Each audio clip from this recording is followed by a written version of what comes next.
Shalom, damai di hati. Terpujilah nama Tuhan kita Yesus Kristus sebagai kepala gereja kita yang sudah menganugerahkan lagi waktu dan kesempatan bagi kita semua untuk datang beribadah di rumahnya yang kudus. Dan badan pekerja, majelis jemaat, bahkan seluruh pelayan khusus menyambut dengan sukacita kehadiran Bapak Ibu Saudara-saudari, juga bagi yang pertama kali hadir dan beribadah di tempat ini. Dan seperti biasanya selalu kami mengingatkan supaya menonaktifkan setiap suara-suara atau notifikasi handphone agar tidak mengganggu jalannya ibadah kita pada pagi hari ini. Dan pagi ini akan dipimpin langsung oleh Ketua Jemaat kita, Bapak Pendeta Alan Robot Sarjana Teologia, dengan mengikuti tema bulanan yaitu Yesus Kristus memanggil umat untuk melayaninya. Dan tema mingguan ialah ia harus dihukum mati. Sedangkan pembacaan kita pagi hari ini dan akan menjadi perenungan kita di sepanjang minggu ini terdapat di dalam Matius 26 ayat 57 sampai 68. Diundang semua jemaat untuk berdiri.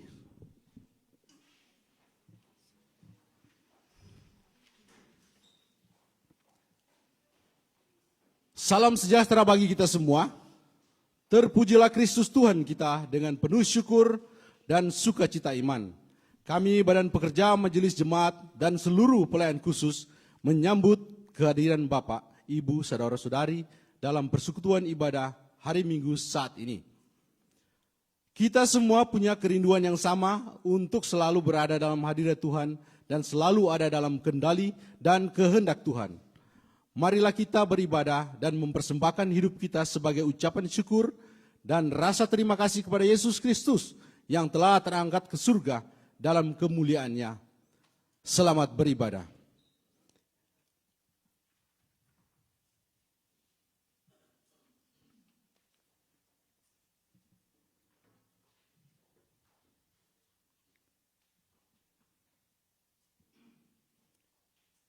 Pujilah Tuhan, marilah berjalan ke rumahnya. Pujilah Tuhan, angkatlah tanganmu kepadanya. Kiranya khalik dunia memberkati umatnya yang datang untuk berbakti dan melayani Dia. Marilah kita memuliakan Tuhan Allah kita dengan menyanyi Kidung Jemaat 368.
Pertolongan kepada kita adalah dalam nama Tuhan yang menjadikan langit dan bumi, yang tetap setia untuk selama-lamanya dan tidak meninggalkan perbuatan tangannya.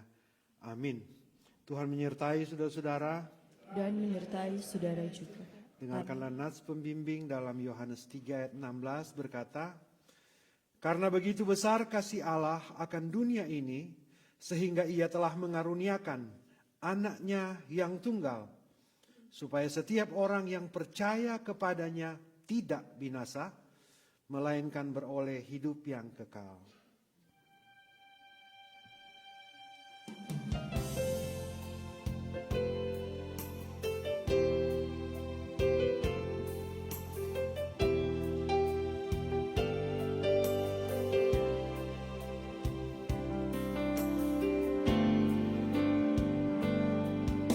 Kasih Allahku sungguh telah teruji ketika Dia serahkan anaknya. Kasih Allah mau berkorban bagi kau dan aku. Tak ada kasih seperti kasih-Mu.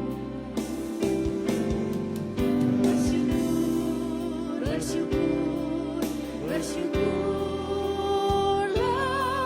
bersyukur karena kasih setiamu. Ku sembah, ku sembah, ku sembah, ku sembah. Selama hidupku ku sembah Kau Tuhan.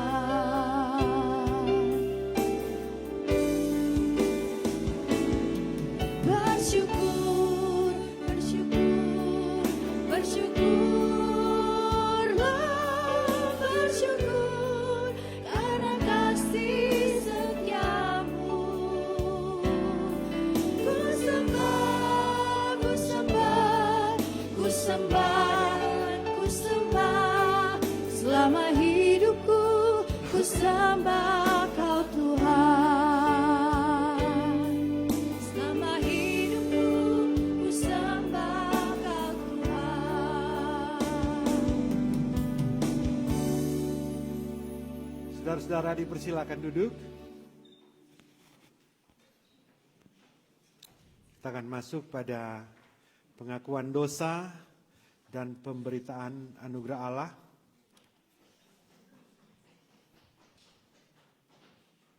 Jemaat Tuhan,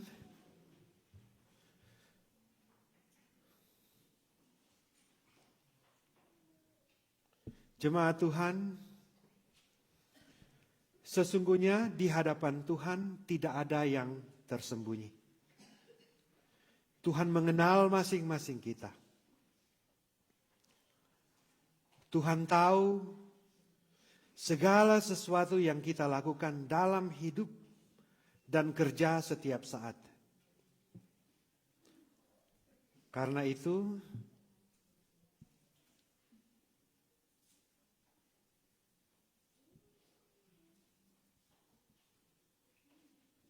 marilah kita merendahkan diri di hadapan Tuhan dan kita mengaku dosa kita kepadanya. Mari berdoa. Ya Tuhan Allah, Bapa pemilik kehidupan kami, Tuhan yang telah memberikan bagi kami karunia, yaitu Yesus Kristus yang telah mati untuk menebus segala dosa dan kesalahan kami. Sesungguhnya kami telah dipulihkan ya Tuhan, dosa kami telah dihapuskan.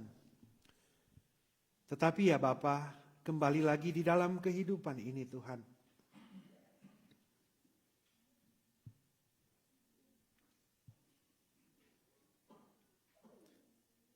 Dalam kehidupan kami Tuhan, kadang kami mencium Yesus, tetapi sesungguhnya kami sedang berkhianat. Dalam kehidupan kami ya Bapa, karakter kehidupan kami melayani seperti Petrus mengikut Yesus. Tetapi kami melayani dengan cara dan pikiran kami sendiri. Kami melakukan tindakan dalam pelayanan, tetapi tindakan itu tidak berkenan kepada Tuhan. Bahkan pun Tuhan dalam kehidupan kami, ketika kehidupan kami baik-baik saja, ketika kehidupan kami semuanya kelihatan teratur, ketika kehidupan kami mengalami begitu banyak pertolongan Tuhan, mujizat Tuhan, kebaikan dan kebaikan Tuhan, kami setia kepada Tuhan. Tetapi ketika hidup kami dalam tekanan, terdesak, kami lari meninggalkan Tuhan. Ya Tuhan, pagi ini kami datang kepadamu. Kami bawa seluruh eksistensi kehidupan kami ini dengan karakter-karakter kami yang salah, yang tidak berkenan di hadapan Tuhan. Ya Tuhan, kami datang memohon pengampunan. Kami tahu kami tidak layak, tetapi kami datang memohon demi nama Yesus Kristus yang sudah mati menebus kami berdoa. Amin.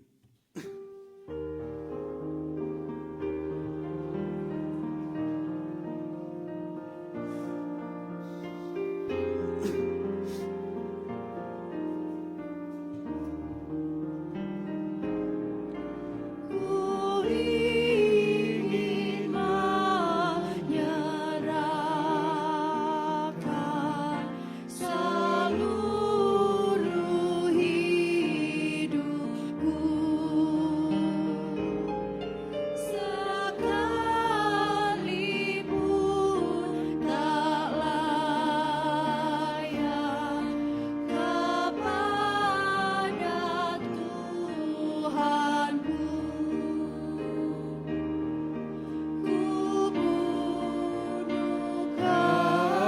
keinginan dan hasrat hatiku, supaya hanya Tuhan mengisi hidupku.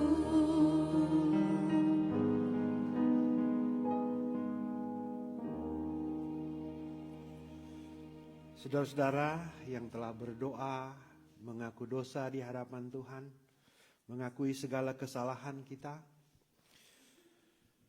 dengarkanlah berita anugerah Allah yang terambil dalam Yesaya 53 ayat 4-5 berkata, "Tetapi sesungguhnya penyakit kitalah yang ditanggungnya, dan kesengsaraan kita yang dipikulnya. Padahal kita mengira dia kena tulah, dipukul dan ditindas Allah. Tetapi dia tertikam oleh karena pemberontakan kita. Dia diremukkan oleh karena kejahatan kita. Ganjaran yang mendatangkan keselamatan bagi kita ditimpahkan kepadanya. Dan oleh bilur-bilurnya kita menjadi sembuh."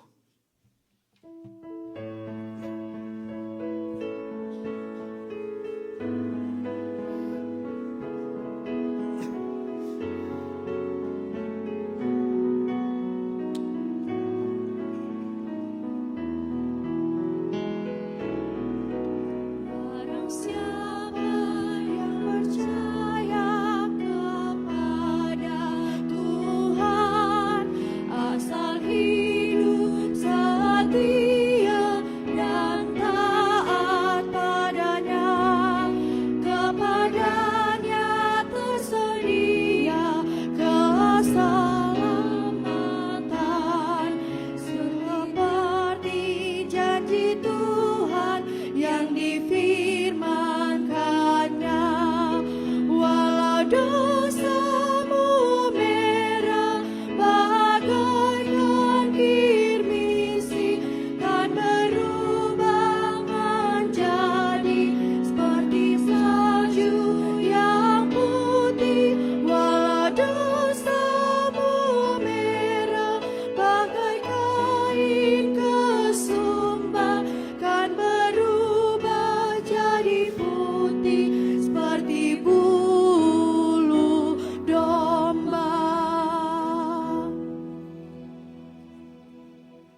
Saudara-saudara yang kekasih dalam Tuhan, di minggu sengsara yang kelima ini, kita diajak untuk mengikuti Yesus Kristus di jalan sengsara. Dan ada beberapa pembacaan Alkitab yang akan dibaca, yaitu dalam Perjanjian Lama, Yesaya 52 ayat 13 sampai 53 ayat 12. 53 ayat oke. Oh ya, maaf. Sebelum kita membaca dalam Perjanjian Lama, surat-surat dan Injil-Injil, all the kids please came forward. Youth juga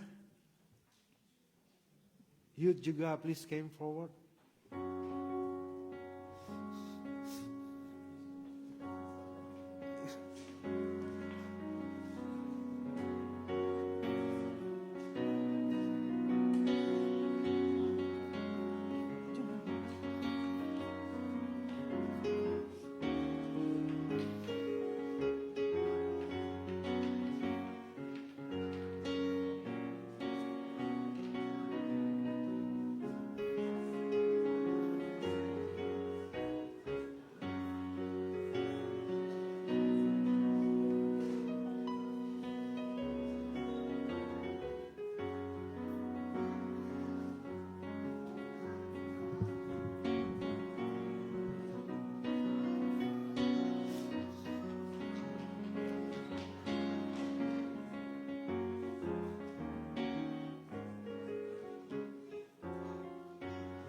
Saudara-saudara, kita akan berdoa untuk anak-anak kita ini. Mari berdoa.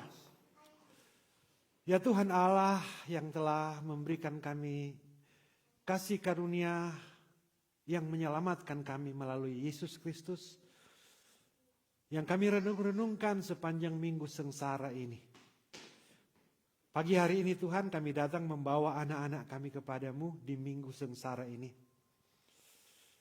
Biar mereka juga boleh belajar mengenal tentang sengsara yang dilewati oleh Yesus Kristus, pengorbanan Yesus Kristus demi menebus kami, demi membayar segala dosa dan pelanggaran kami, demi memulihkan kami, dan kami boleh memperoleh keselamatan. Ya Tuhan, biarlah ajaran yang benar tentang pengenalan kepada Yesus Kristus Tuhan kami, yang kami pahami bersama-sama, yang kami imani bersama-sama, boleh juga menjadi bagian iman anak-anak kami ini. Supaya mereka, karakter mereka boleh bertumbuh di dalam Tuhan. Dan menjadi taat dan setia seperti Tuhan. Meskipun dalam berbagai tekanan dan pencobaan, bahkan pun godaan. Terima kasih Bapa, kami serahkan anak-anak kami serahkan youth ini ke dalam tangan-Mu. Tuhan, lengkapi mereka dengan Roh Kudus, supaya ketika mereka belajar, mereka dimampukan untuk mengerti bukan dengan logika, tetapi dengan pertolongan Roh Kudus. Demikian juga untuk anak-anak kami ini Tuhan. Ini kami yang berdoa di dalam nama Tuhan Yesus Kristus. Amin.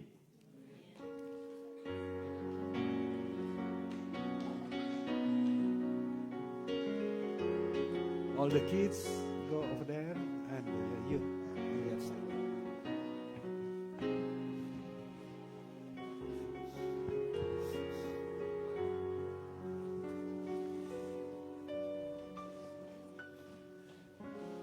Jadi kita diajak untuk mengikuti Yesus Kristus di jalan sengsara. Ada pembacaan dalam Perjanjian Lama yang bertugas, silakan untuk membaca. Yesaya 52 ayat 13 sampai dengan Yesaya 53 ayat 1 sampai yang ke-12. Hamba Tuhan yang menderita. Sesungguhnya hambaku akan berhasil. Ia akan ditinggikan, disanjung, dan dimuliakan. Seperti banyak orang akan tertegun melihat dia. Begitu buruk rupanya, bukan seperti manusia lagi. Dan tampaknya bukan seperti anak manusia lagi. Demikianlah ia akan membuat tercengang banyak bangsa. Raja-raja akan mengatupkan mulutnya melihat dia. Sebab apa yang tidak diceritakan kepada mereka akan mereka lihat, dan apa yang tidak mereka dengar akan mereka pahami. Siapakah yang percaya kepada berita yang kami dengar, dan kepada siapakah tangan kekuasaan Tuhan dinyatakan? Sebagai taruk ia tumbuh di hadapan Tuhan, dan sebagai tunas dari tanah kering. Ia tidak tampan dan semaraknya pun tidak ada sehingga kita memandang dia, dan rupa pun tidak, sehingga kita menginginkannya. Ia dihina dan dihindari orang, seorang yang penuh kesengsaraan, yang biasa menderita kesakitan. Ia sangat dihina, sehingga orang menutup mukanya terhadap dia, dan bagi kita pun dia tidak masuk hitungan. Tetapi sesungguhnya penyakit kitalah yang ditanggungnya, dan kesengsaraan kita yang dipikulnya. Padahal kita mengira dia kena tulah, dipukul dan ditindas Allah. Tetapi dia tertikam oleh karena pemberontakan kita, dan diremukkan oleh karena kejahatan kita. Ganjaran yang mendatangkan keselamatan bagi kita ditimpakan kepadanya, dan oleh bilur-bilurnya kita menjadi sembuh. Kita sekalian sesat seperti domba. Masing-masing kita mengambil jalannya sendiri. Tetapi Tuhan telah menimpakan kepadanya kejahatan kita sekalian. Dia dianiaya, tetapi dia membiarkan diri ditindas dan tidak membuka mulutnya, seperti anak domba yang dibawa ke pembantaian, seperti induk domba yang keluh di depan orang-orang yang menggunting bulunya. Ia tidak membuka mulutnya. Sesudah penahanan dan penghukuman ia terambil, dan tentang nasibnya siapakah yang memikirkannya? Sungguh ia terputus dari negeri orang-orang hidup, dan karena pemberontakan umatku ia kena tulah. Orang menempatkan kuburnya di antara orang-orang fasik, dan dalam hatinya ia ada di antara penjahat-penjahat. Sekalipun ia tidak berbuat kekerasan dan tipu tidak ada dalam mulutnya. Tetapi Tuhan berkehendak meremukkan dia dengan kesakitan. Apabila ia menyerahkan dirinya sebagai korban penebus salah, ia akan melihat keturunannya, umurnya akan lanjut, dan kehendak Tuhan akan terlaksana olehnya. Sesungguhnya kesusahan jiwanya, ia akan melihat terang dan menjadi puas. Dan hambaku itu sebagai orang yang benar akan membenarkan banyak orang oleh hikmatnya, dan kejahatan mereka dia pikul. Sebab itu aku akan membagikan kepadanya orang-orang besar sebagai rampasan, dan ia akan memperoleh orang-orang kuat sebagai jarahan, yaitu sebagai ganti karena ia telah menyerahkan nyawanya ke dalam maut. Dan karena ia terhitung di antara pemberontak-pemberontak, sekalipun ia menanggung dosa banyak orang dan berdoa untuk pemberontak-pemberontak.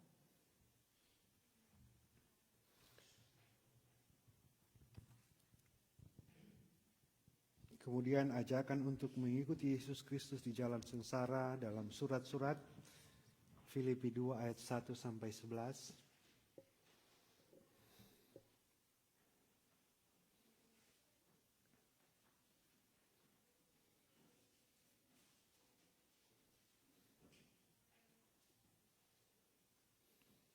Nasihat supaya bersatu dan merendahkan diri seperti Kristus.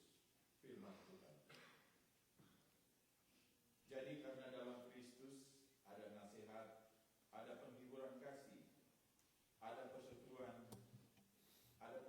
roh, dan ada kasih mesra dan belas kasihan. Karena itu sempurnakanlah sukacitaku dengan ini. Hendaklah kamu sehati sepikir dalam satu kasih, satu jiwa, satu tujuan. dengan tidak mencari kepentingan sendiri atau puji-pujian yang sia-sia.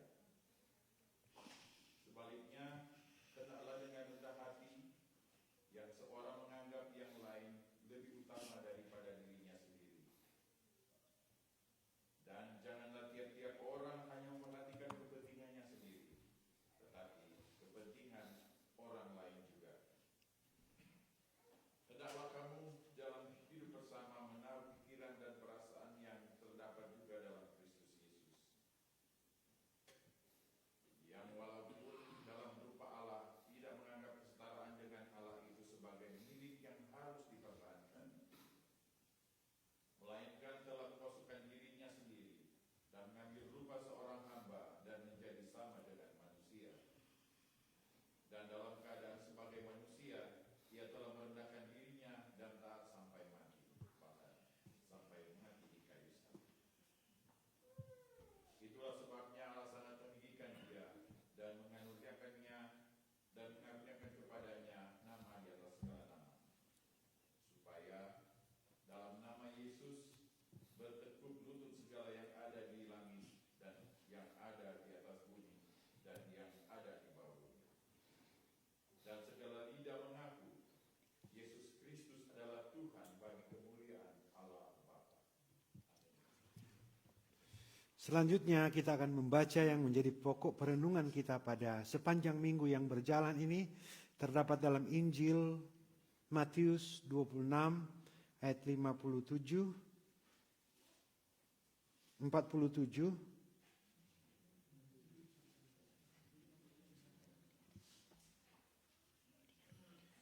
ayat 47 sampai 56.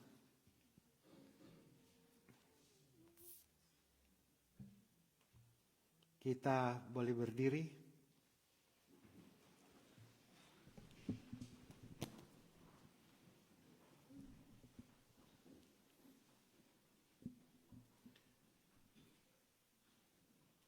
Kita akan baca bersama-sama, diberikan judul di sini Yesus ditangkap.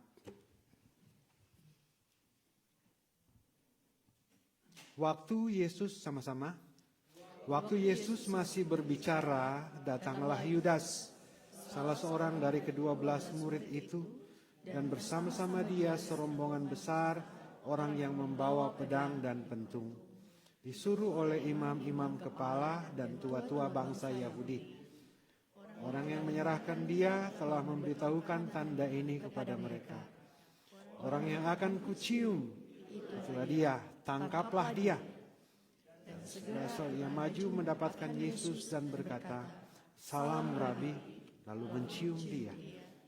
Tetapi Yesus berkata kepadanya, "Hai teman, untuk itukah engkau datang?" Maka majulah mereka memegang Yesus dan menangkapnya. Seorang dari mereka yang menyertai Yesus mengulurkan tangannya, menghunus pedangnya dan meletakkan sehingga putus telinganya. Maka kata Yesus kepadanya, "Masukkan pedangmu, kembali ke dalam sarungmu. Sebab siap menggunakan pedang akan binasa oleh pedang. Kau sangka bahwa aku tidak dapat berseru kepada Bapakku supaya ia segera mengirim lebih dari 12 pasukan malaikat membantu aku. Jika begitu, bagaimanakah akan digenapi yang tertulis dalam kitab suci yang mengatakan bahwa harus terjadi demikian?" Yesus berkata kepada orang banyak, "Sangkap aku ini penyamar, maka kamu datang lengkap dengan pedang dan pentung menyerang aku. Padahal tiap hari aku Duduk mengajar di bait Allah, dan kamu tidak menangkap aku. Akan tetapi semua ini terjadi supaya genap yang tertulis dalam kitab nabi-nabi." Lalu semua murid itu meninggalkan dia dan melarikan diri. Terpujilah Kristus.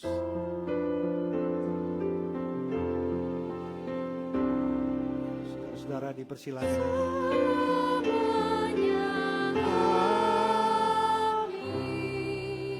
Saudara dipersilakan duduk. Mari kita berdoa untuk pembacaan dan firman Tuhan. Bapa, di dalam nama Tuhan Yesus Kristus, di minggu sengsara yang kelima ini, kami telah membaca Alkitab baik dalam kitab Yesaya, surat Filipi, maupun dalam Injil Matius tentang penangkapan Kristus. Bapa, kami akan merenungkan firman Tuhan ini. Tuhan, menolong hamba-Mu yang hina ini dengan segala keterbatasan dan kelemahan. Biar Tuhan sempurnakan demi kemuliaan nama Tuhan. Tuhan juga menolong kami semua Tuhan, supaya masing-masing kami diberi kekuatan untuk mengerti apa kehendak Tuhan, dan biar benih firman Tuhan ini boleh tertanam di hati kami yang subur, berakar, bertumbuh, dan berbuah di dalam kehidupan nyata. Berfirmanlah ya Bapa, kami siap mendengarkannya. Demi Kristus Tuhan kami berdoa. Amin. Diundang puji-pujian seluruh Pelsus.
Sekarang berjagalah,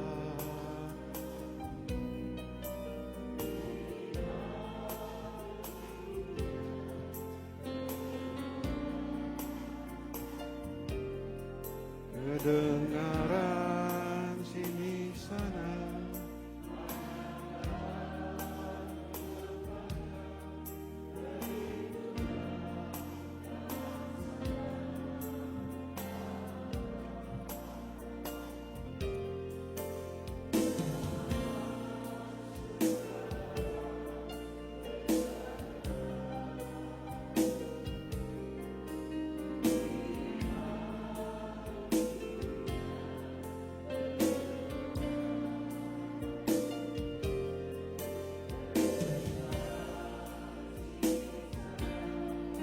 hanya kabar,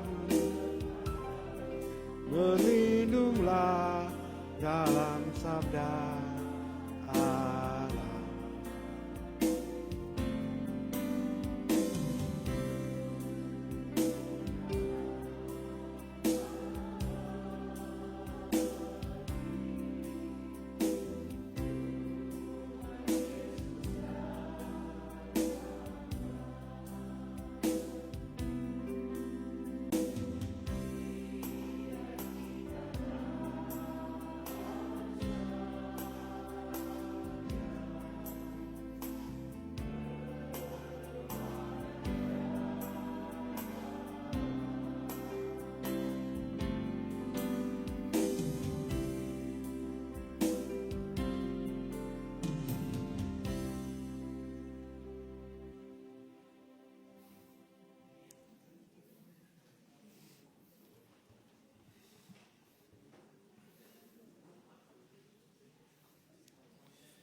Shalom, damai di hati.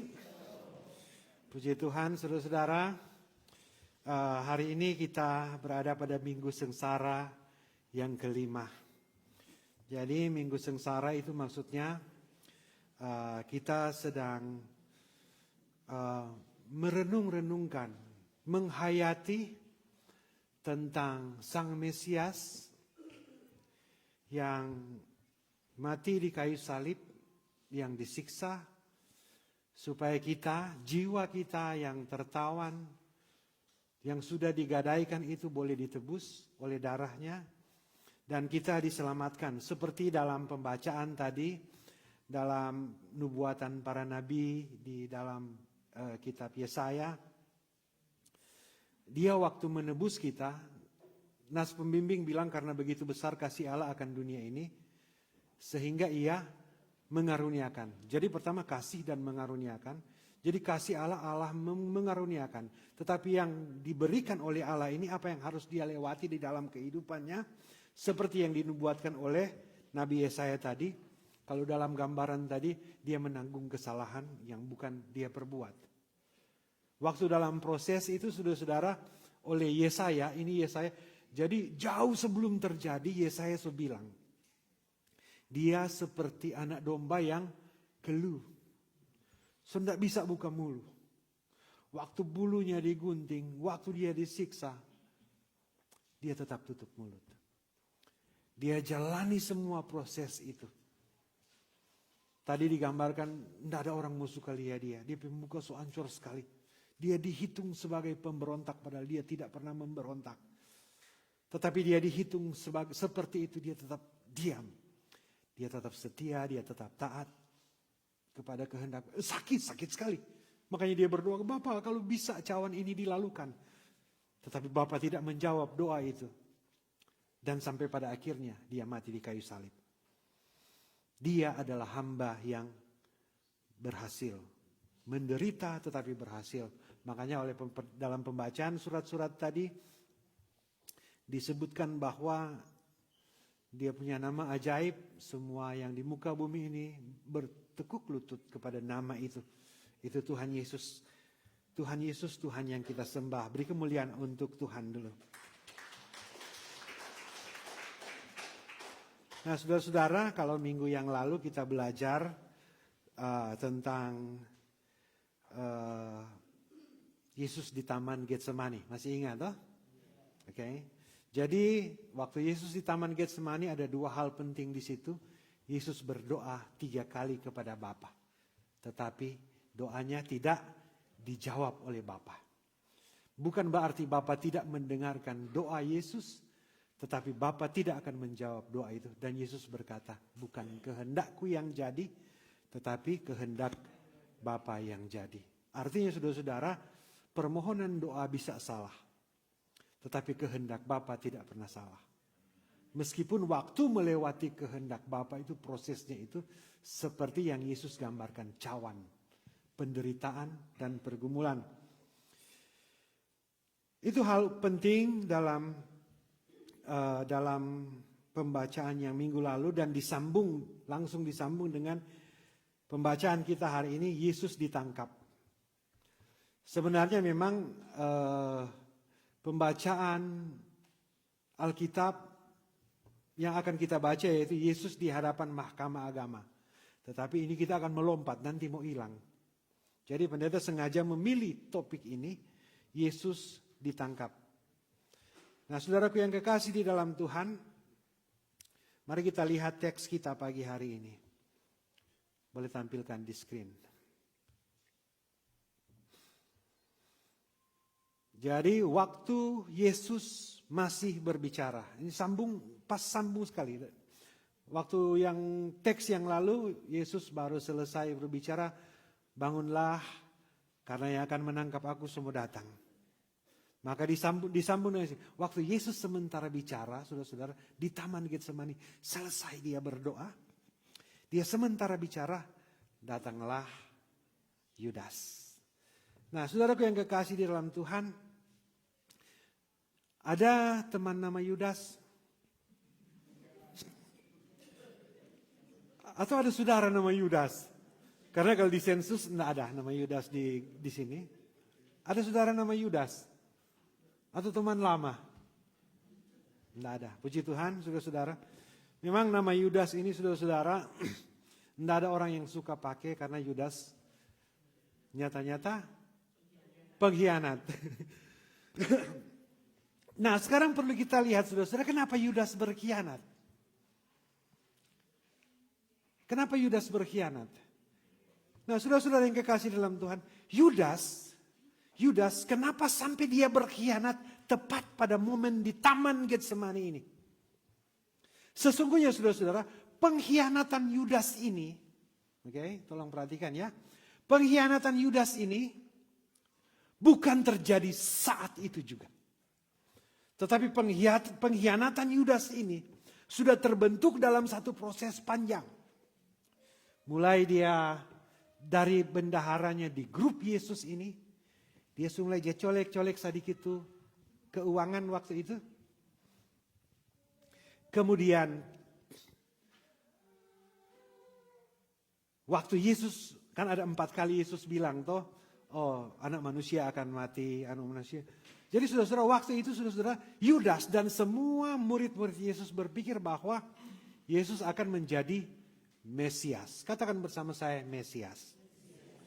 Mesias itu dalam pandangan mereka itu saudara-saudara, yaitu Yesus akan menjadi raja. Raja yang punya otoritas politik. At least seperti Raja Daud. Karena digambarkan Mesias itu dari keturunan Daud, maka dia akan menjadi pemimpin orang Israel. At least seperti Raja Daud. Paham ini toh? Jadi kalau Yesus jadi seperti Raja Daud, maka Yudas paling kurang dia menteri keuangan. Petrus paling kurang dia itu panglima militer, jenderal atau apa. Ini motivasi orang-orang mengikut Yesus, saudara-saudara. Ini kenyataan yang ada. Nah, ketika Yesus bilang, anak manusia akan mati dan segalanya dan seterusnya. Yudas mulai berpikir, karena memang dia paling pandai. Biasa kok kalau kita pilih bendahara, pandai sekali. Yudas mulai berpikir, kalau dia mau mati, kalau Yesus tidak mau jadi seperti Daud, apa untungnya kita ikut Yesus? Ini mulai tertanam di Yudas berpikiran. Sampai pada akhirnya, waktu malam terakhir Yesus bilang, memang kita mau mati. Yudas langsung berpikir tindakan ekonomis. Daripada kita nyat apa-apa, lebih baik kita jual dia. Dan bagaimana cara Yudas menjual, saudara-saudara? Jadi saudara-saudara, Yudas itu dia jatuh bukan kage-kage. So mulai dulu. Sama dengan orang jatuh, saudara-saudara. Jatuh ke dalam. Itu pencobaan itu sudah datang sedikit dulu. Misalnya ada orang kalau dia sementara diet lah. Seperti itu ya. Pinjam harijo dulu, nanti diet ulang. Begitu juga Yudas, pinjam harijo, nanti berdoa bertobat ulang. Dan pada akhirnya pinjam terus, dia jatuh. Dia diet gagal. Begitu juga ini Yudas ini saudara-saudara. Dia mulai dengan hal-hal kecil, sampai pada akhirnya ketika dia melihat kesempatan besar, dia, this is the time. Jual daripada tidak dapat, berkhianat daripada tidak dapat keuntungan apa-apa ikut Yesus. Nah, saudaraku yang kekasih dalam Tuhan, waktu kita mulai cicil-cicil pinjam hari dulu, Yudas waktu pinjam hari dulu, iblis belum menguasai. Yudas masih boleh kontrol. Iblis belum take over sama Yudas di hati. Tetapi the moment ini saudara-saudara, karena Yudas mulai sadiki-sadiki, sampai pada akhirnya iblis kuasai di hati. Oke? Begitu juga dalam kehidupan saudara-saudara. Kita mulai dengan berdosa kecil-kecil dulu. Melawan kecil-kecil dulu. Sampai pada akhirnya iblis kuasai orang. Kan orang berpikiran pertama, sedikit juga kelar itu boleh kok mau kontrol ini. Tetapi akan jatuh kalau orang buka peluang seperti yang dilakukan oleh Yudas. Nah, waktu Yesus masih berbicara, datanglah Yudas, salah seorang dari ke-12 murid itu, bersama-sama dengan dia serombongan besar orang-orang yang membawa pedang dan pentung yang disuruh oleh imam-imam kepala dan tua-tua Yahudi. Jadi saudara-saudara, yang membawa pedang dan pentung dulu ya. Yang membawa pedang dan pentung ini berarti orang prajurit. Ya. Jadi kalau prajurit itu saudara-saudara, orang bukan penentu kebijakan. Yang namanya prajurit itu cuma menjalankan perintah, ya. Dan yang menjalankan, yang memberi perintah di sini adalah imam-imam kepala dan tua-tua bangsa Yahudi. Imam-imam itu bagus. Dan tua-tua bangsa Yahudi itu bagus. Karena mereka memelihara ketaatan kepada hukum Taurat. Hukum Taurat bagus atau tidak? Bagus. Mereka memelihara ketaatan kepada hukum Taurat berdasarkan tradisi. Itu bagus sekali, saudara-saudara. Tetapi persoalannya kepada imam-imam kepala dan tua-tua bangsa Yahudi ini, saudara-saudara. Waktu itu, jadi imam-imam kepala mereka bertugas di Bait Allah. Dan yang membawa pentung itu dorang prajurit semua. Ya. Waktu mereka bertugas di Bait Allah, Yesus kalau dalam teks kita hari ini dikatakan bahwa Yesus tiap-tiap hari mengajar di mana? Di Bait Allah.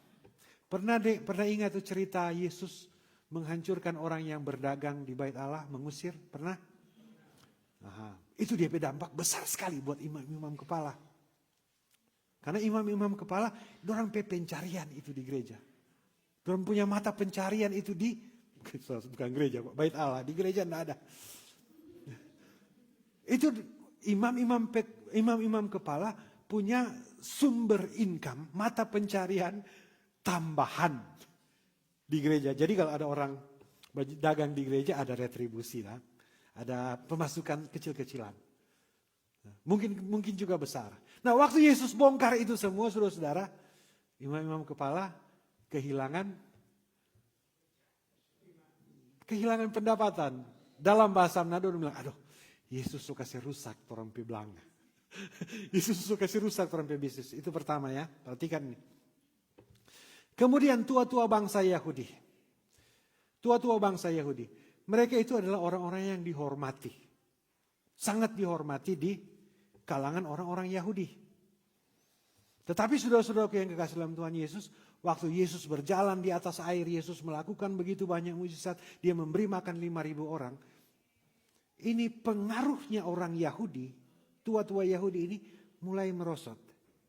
Orang lebih mengikut Yesus daripada ini orang tua-tua Yahudi. Jadi sama dong, orang hilang popularitas. Oke? Makanya ini dua kelompok ini, saudara-saudara, yang orang bilang kok ini Sanhedrin di bahasa Alkitab. Sanhedrin.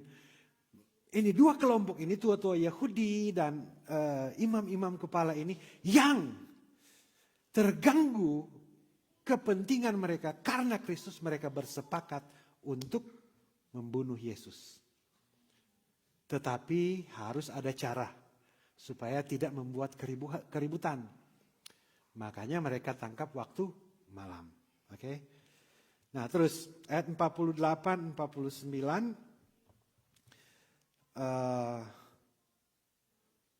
balik dulu konteks tadi gitu tadi.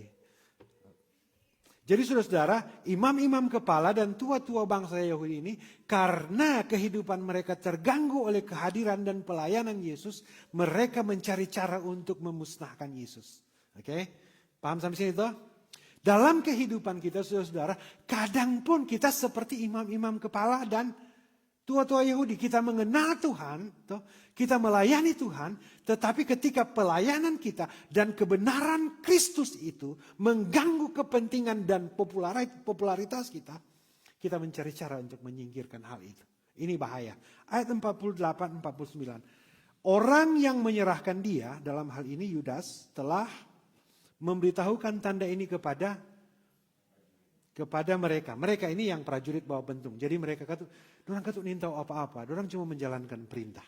Ya. Tetapi kadang dorang jadi korban. Orang yang akan kucium itulah dia. Tangkaplah dia. Ayat 49. Dan segera ia maju mendapatkan Yesus dan berkata, salam Rabi. Rabi tahu artinya? Guru. Artinya ini saudara-saudara, dia jual. Nyata-nyata dia berkhianat. Dia punya rencana jahat. Tetapi dia bagi, shalom guru. Shalom guruku. Jahat sekali ini saudara-saudara. Tetapi masih boleh masuk di lingkungannya Yesus Kristus. Jadi saudara-saudara, setelah dia bilang shalom, dia cium. Oke, perhatikan nih ciuman ini. Pernah cium orang? Pernah? Pernah orang cium tuh orang biji sekali. Pernah atau enggak? Tidak pernah toh? Nah, saudara-saudara, ciuman itu adalah, karena kalau orang mau cium itu berarti orang itu kita kasihi. Ya. Ciuman itu adalah tanda kasih yang bisa kita lihat. Artinya saudara-saudara, kalau orang baku dapat kakak adik, saudara-saudara, teman-teman, tuh, sobaku pol, aduh, cipika-cipika. Artinya saudara-saudara, ini menggambarkan bahwa kita punya hubungan yang sangat akrab. Ada kasih yang luar biasa. Jadi ciuman ini saudara-saudara bukan tanda benci. Tetapi tanda kita mengasihi. Mengasihi. Nah saudaraku yang kekasih dalam Tuhan. Perhatikan nih Yudas ini saudara-saudara. Yudas mengasihi, kelihatannya mengasihi Yesus. Tetapi dia sudah menjual Yesus. Oke? Di sini ada orang seperti Yudas atau enggak? Enggak ada, puji Tuhan. Enggak ada. Ya enggak ada toh? Ya. Mari pendeta mau kasih gambaran tuh Yudas di zaman sekarang. Siapa tahu ada di sini ada kesempatan bertobat. Ya. Jadi tuh Yudas, saudara-saudara, ulang sedikit sekali supaya Yudas itu dia mencium Yesus sebagai tanda kasih, tetapi dia ternyata tidak setia kepada Yesus. Nah Yudas di zaman sekarang, di gereja modern sekarang ini, nyanda ada sto di sini dang. Yudas sekarang ini saudara-saudara, dia pergi di gereja, dia ke gereja. Artinya waktu dia ke gereja, dia bertemu dengan Tuhan. Dia pergi untuk mencium Yesus. Tetapi saudara-saudara, kelar gereja dia hidup dalam dosa. Itu tuh Yudas. Dia berkhianat. Hari Minggu ke gereja. Ibadah rajin. Ibadah rajin. Itu dia mencium Yesus. Tapi fitnah jalan terus. Dia cerita, dia karang tuh cerita dari A sampai Z. Supaya dia tuh betul. Itu tuh Yudas zaman sekarang.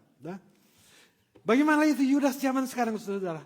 Hari Minggu di gereja, shalom, happy Sunday. Kudus sekali dapat lihat. Hari Senin sampai hari Sabtu zina jalan terus. Jadi waktu hari Minggu dia cium Yesus. Monday itu Saturday, zina jalan terus. Itu dia berkhianat. Bagaimana itu Yudas saudara-saudara? Bagaimana itu Yudas di gereja modern sekarang ini? Supaya orang tahu dong. Kayak gitu orang satu-satu. Dia melayani Yesus. Katakan bersama saya melayani Yesus. Waktu dia melayani Yesus itu dia sedang mencium Yesus. Melambangkan dia mencintai Yesus. Dia mengasihi Yesus. Ibadah dia rajin. Saudara-saudara. Dia waktu khotbah sama dengan pendeta. Martu hatinya dapat Tuhan. Dia waktu menyanyi. Dia waktu. Luar biasa sekali. Tetapi itu hati jauh dari Tuhan. Itu tuh Yudas. Ada senyum-senyum. Aduh, puji Tuhan bukan kita. Bagaimana itu Yudas, saudara-saudara? Tiap hari memuji Tuhan. Pebaku dapat, apa kabar? Oh, puji Tuhan baik. Haleluya.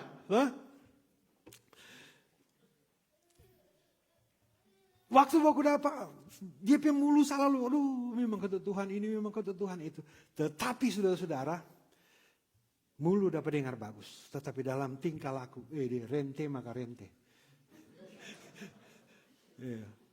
Minta tolong akang, tolong akang, ada perlu sekali ini.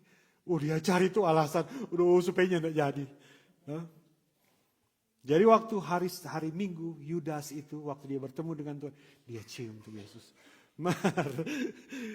Tetap hidup di dalam dosa. Jadi saudara-saudara, bertemu dengan Tuhan, mencium Tuhan, tetapi dalam kehidupan nyata tidak taat kepada Tuhan, itu tuh Yudas.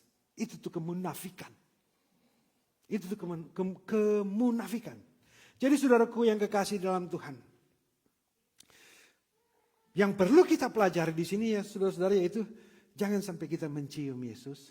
Jangan sampai setiap hari kita Setiap hari Minggu kita berpikir, oh kita mau beribadah. Setiap perkataan yang keluar dari mulut, puji Tuhan, haleluya. Tetapi saudara, dalam kehidupan nyata. Dalam kehidupan nyata. Kita mengkhianati Yesus. Saudaraku yang kekasih dalam Tuhan, manusia susah mau lihat itu pengkhianat. Mar Tuhan tahu. Karena manusia, saudara-saudara, murid-murid waktu Lia, murid-murid yang lain ya. Waktu mereka melihat Petrus dan Yohanes dan yang lain-lain itu. Waktu mereka melihat Yudas mencium Yesus. Apa yang ada dalam pikiran mereka? Mereka berpikir bahwa Yudas sangat mencintai Yesus. Itu yang mereka lihat. Tetapi Yesus tahu apa yang di dalamnya. Makanya Yesus bilang di ayat 50. Tetapi Yesus berkata kepadanya, siapa? Kepada Yudas. Hai teman. Wah, luar biasa sekali ini saudara. Hai teman. Coba Yesus bilang teman dong. Karena kalau orang baku musuh dari dulu, baku marah dari dulu, saudara-saudara, itu bukan pengkhianat DP nama. So tahu-tahu musuh. Tetapi yang bisa berkhianat itu cuma teman. Cuma teman. Maka Yesus bilang, hai teman, untuk itukah engkau datang? Oke, perhatikan ini frasa ini ya saudara-saudara. Hai teman, untuk itukah engkau datang? Katakan bersama saya. Hai teman, untuk itukah engkau datang? Jadi saudara-saudara, yang di mata murid-murid yang lain, waktu Yudas mencium Yesus, itu yang mereka lihat adalah, yang mereka pahami adalah Yudas mencintai Yesus. Tetapi Yesus bilang, untuk itukah engkau datang? Yesus tahu apa yang ada di dalam hati. Apa yang sudah terjadi, apa yang sudah Yudas terima 30 keping perak. Yesus tahu. Jadi saudara-saudara, Yesus tahu bahwa ciuman itu bukan tanda kasih. Kedekatan dengan Tuhan, masa itu bukan tanda kasih. Tetapi lambang satu pengkhianatan yang akan membunuh Kristus. Nah saudaraku yang kekasih dalam Tuhan. Siapa kata Tuhan Yesus berteman? Siapa Tuhan Yesus sudah bilang teman tadi? Yudas. Jadi Yudas Tuhan Yesus berteman toh? Saudara-saudara sekalian, sekarang mau tanya. Orang bertemanin Tuhan Yesus ternyata. Berteman. Betul-betul, karena kalau orang namanya Yesus kawan yang sejati. Kalau orang mau berkawan dengan Yesus, jadi kawan yang sejati. Ini pelajaran. Jangan Tuhan Yesus panggil teman, untuk itukah kamu datang? Jadi saudara waktu itu, waktu Yudas cium, dan Yesus bilang, hai teman, untuk itukah kamu datang? Maka majulah mereka memegang Yesus dan menangkapnya. Jadi itu karakter pertama yaitu Yudas.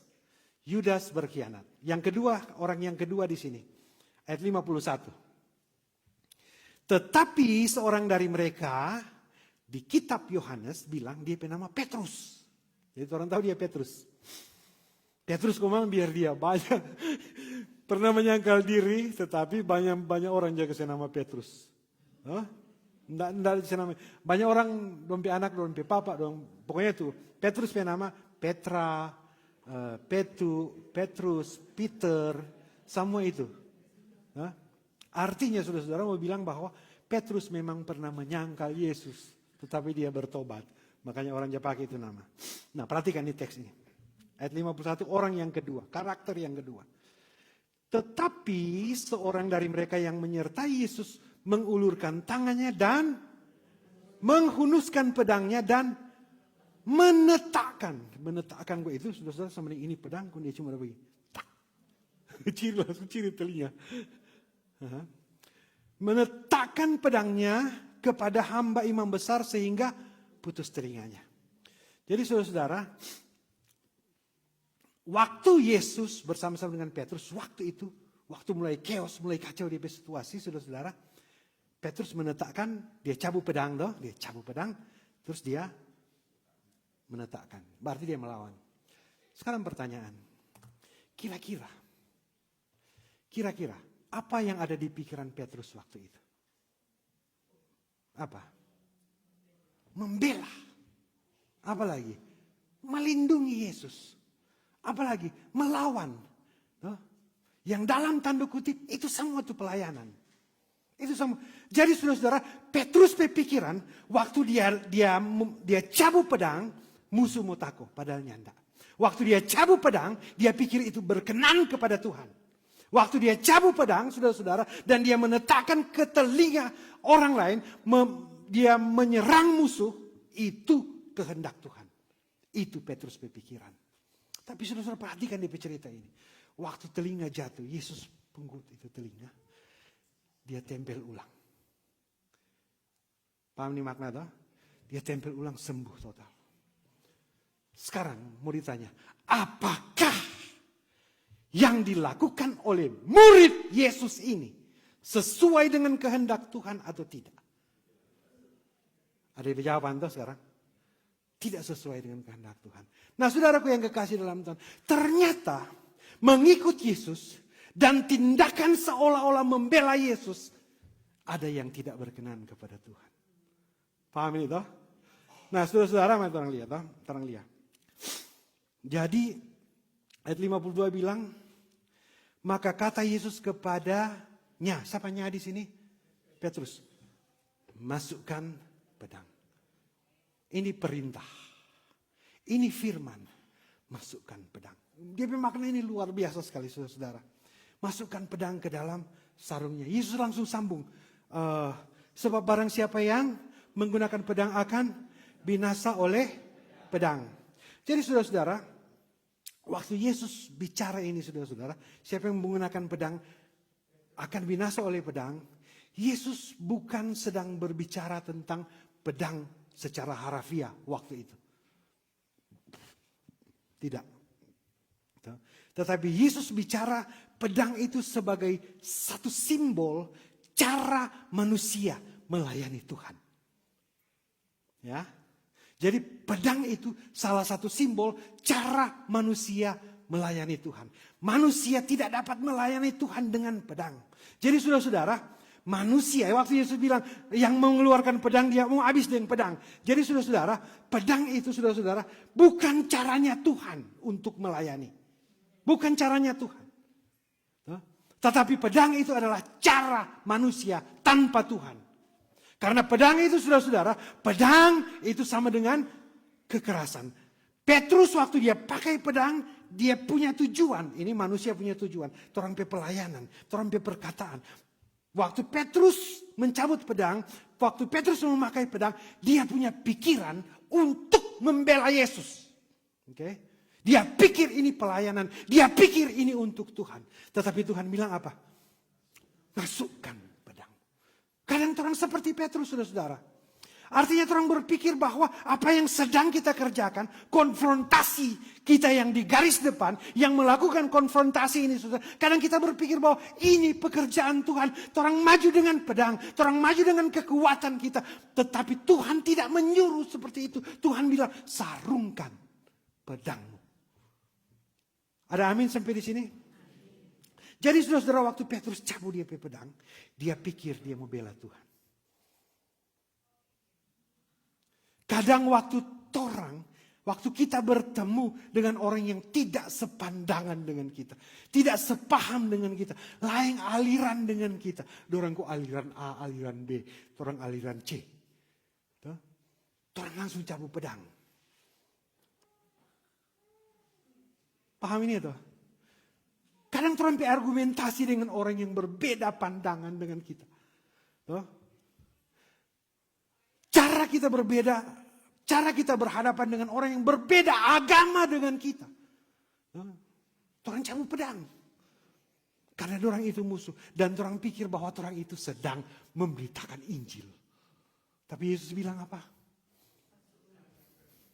Sarungkan pedang. Bukan bagi itu Injil. Oke? Nah saudaraku yang kekasih dalam Tuhan. Dari kisah ini saudara-saudara. Waktu Yesus bilang sarungkan pedangmu saudara-saudara. Ternyata pekerjaan Tuhan tidak boleh dilakukan dengan kekerasan. Tetapi pekerjaan Tuhan kita lakukan dengan kasih. Karena saudara-saudara pedang itu biasanya yang jaga saya keluar pedang. Biasanya yang jaga saya keluar pedang. Pernah kasih keluar pedang atau enggak? Atau cuma pendeta tuh tiap hari minggu keluar pedang lagi ini loh. Itu pedang itu saudara-saudara, itu gambaran tentang ambisi pribadi, keinginan sendiri. Jadi pedang itu saudara-saudara dipakai seolah-olah di jalan Tuhan, padahal dia sedang memaksakan kehendaknya sendiri dan pakai atas nama pekerjaan Tuhan. Ini bahaya sekali saudara-saudara. Ada di sini atau nyanda? Bikin Oke, pendeta mau saya lihat supaya orang mau merenung. Siapa tahu ada dan orang tuh kasih keluar pedang ya. Suka melayani Tuhan. Suka melayani Tuhan. Puji Tuhan, saudara-saudara.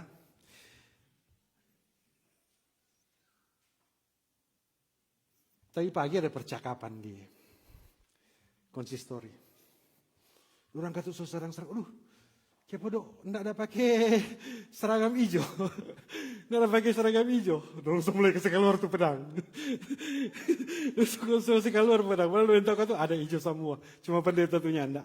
Nah saudara-saudaraku yang kekasih dalam Tuhan. Artinya saudara, dia langsung bilang, tuh enggak ada pakai seragam, kasih di tengah, kok kasih pegang mic. Supaya menonjol. Bukan itu kok dia bercerita. Dia maksud seperti ini saudara-saudara. Kadang orang mau melayani Tuhan. Soalnya pendeta suka sekali mau menyanyi kormar. Ya memang. Nyanak jera apa panggil.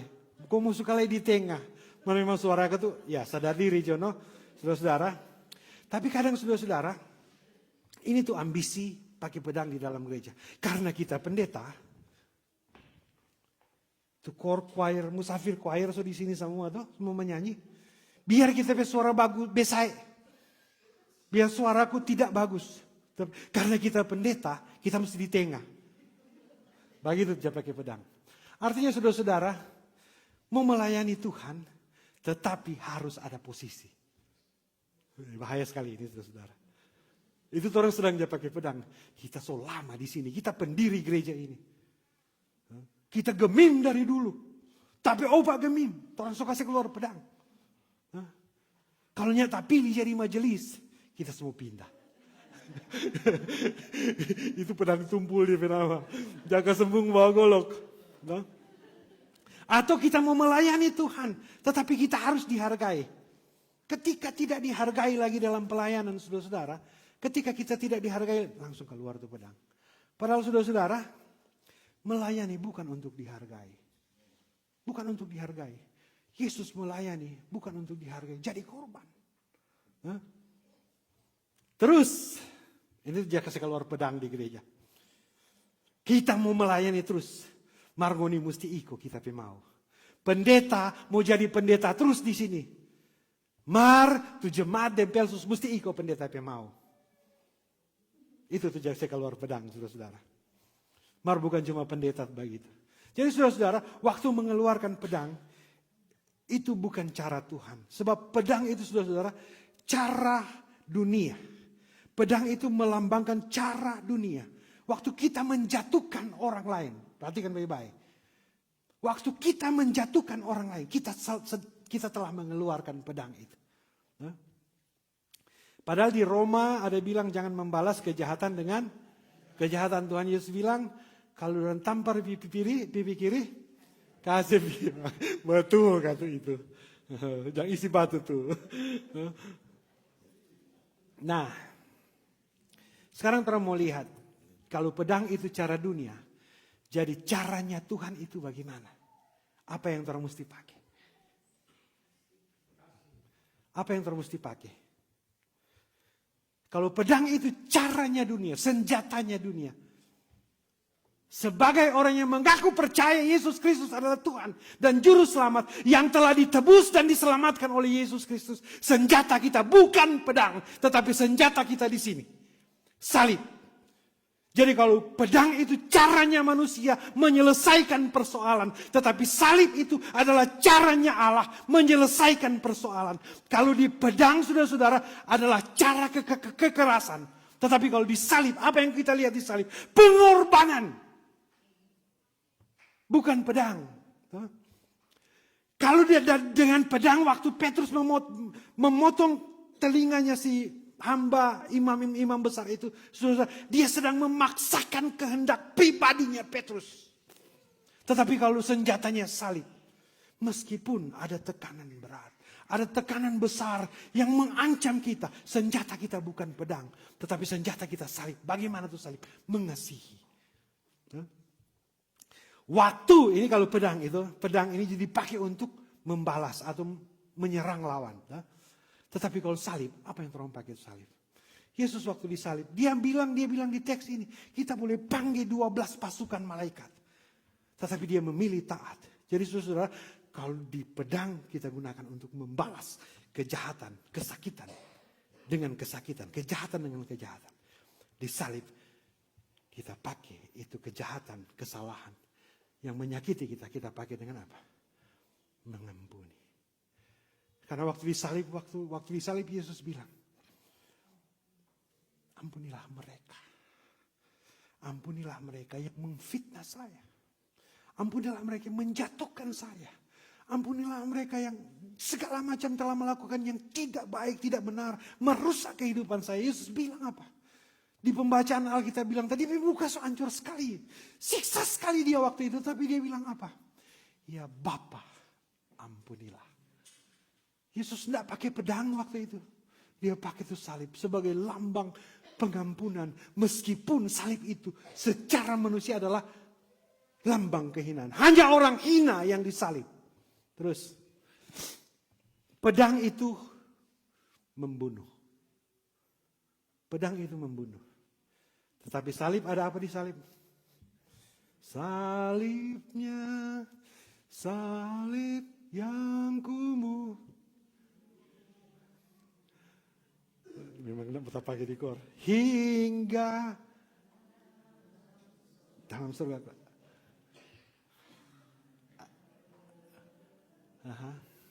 Jadi saudara-saudara, pedang itu membunuh. Salib itu mau sampai di surga. Tolong perhatikan sekali lagi. Pedang itu, meskipun orang pakai atas nama Yesus, itu bukan kehendak Yesus. Tetapi mengasihi, mengampuni, pengorbanan, itu menyelamatkan. Mau pilih mana? Mau untung di perdebatan, mau untung di dunia, atau mau sampai pada kekekalan bersama dengan Tuhan Yesus. Itu orang pilihan.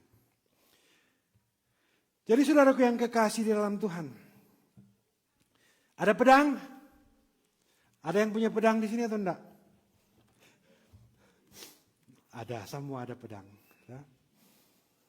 Semua ada pedang. Pedang yang ada kepada kita hari ini saudara-saudara. Kalau orang masih mampu. Masih mampu mengeluarkan kata-kata yang melukai dan membunuh karakter orang lain. Berarti orang masih menggunakan pedang. Kalau orang punya kemarahan terhadap orang lain, orang itu masih pakai pedang. Belum pakai salib. Karena belum bisa mengampuni. Kalau orang masih ada kepahitan, belum bisa mengampuni, masih pakai pedang. Atau saudara-saudara ini yang sederhana. Kalau kita masih memaksakan kehendak. Kalau nyanda iko kita mau. Kadang suami istri masih coba aku pakai pedang. Bukan tidur tenang-tenang, ada aku pedang dorang. Susah. Karena ada kehendak yang nyanda tak iko agang. Bagi kuasa keluar pedang. Jadi saudara-saudara, waktu kita masih memaksakan kehendak, kita masih menggunakan pedang. Bukan menggunakan salib. Salib itu mengampuni, salib itu mengasihi, salib itu punya kerendahan hati, salib itu menyelamatkan. Pedang itu cuma iko akan orang pe ego, iko akan orang pe mau, iko akan orang pe kehendak. Itu tuh pedang. Nah, terang mau balik di teks. Apa Yesus waktu Petrus potong kong kasih keluar tuh pedang dia potong, Yesus bilang apa? Sarungkan pedangmu. Artinya saudara, kalau pikir-pikir, tak bisa keluar tapi pedang ini. Ingat perkataan Yesus, simpan pedang. Ada amin? Sarungkan pedangmu. Artinya saudara-saudara, kita bukan berarti kita tidak bisa menang dalam persoalan ini. Bukan berarti kehendak kita tidak bisa terjadi. Tetapi Yesus bilang, bukan kehendakku yang jadi, tetapi kehendak Tuhan. Ketika kita masih memaksakan kehendak kita, bukan kehendak Tuhan yang kita kerjakan. Waktu kita, Tuhan sakit sekali tapi hati ini. Mari kita nih mau kasih keluar kita pe pedang. Itu tuh pikul salib. Ada amin di sini. Itu tuh pikul salib. Jadi saudara-saudara, waktu Yesus bilang simpan pedangmu Petrus. Artinya Yesus bilang kepada Petrus, termasuk tuh Petrus yang ada di Gemimu Safir Columbus Ohio. Ampuni. Katakan bersama saya, ampuni. Tunjuk sebelah kanan, ampuni.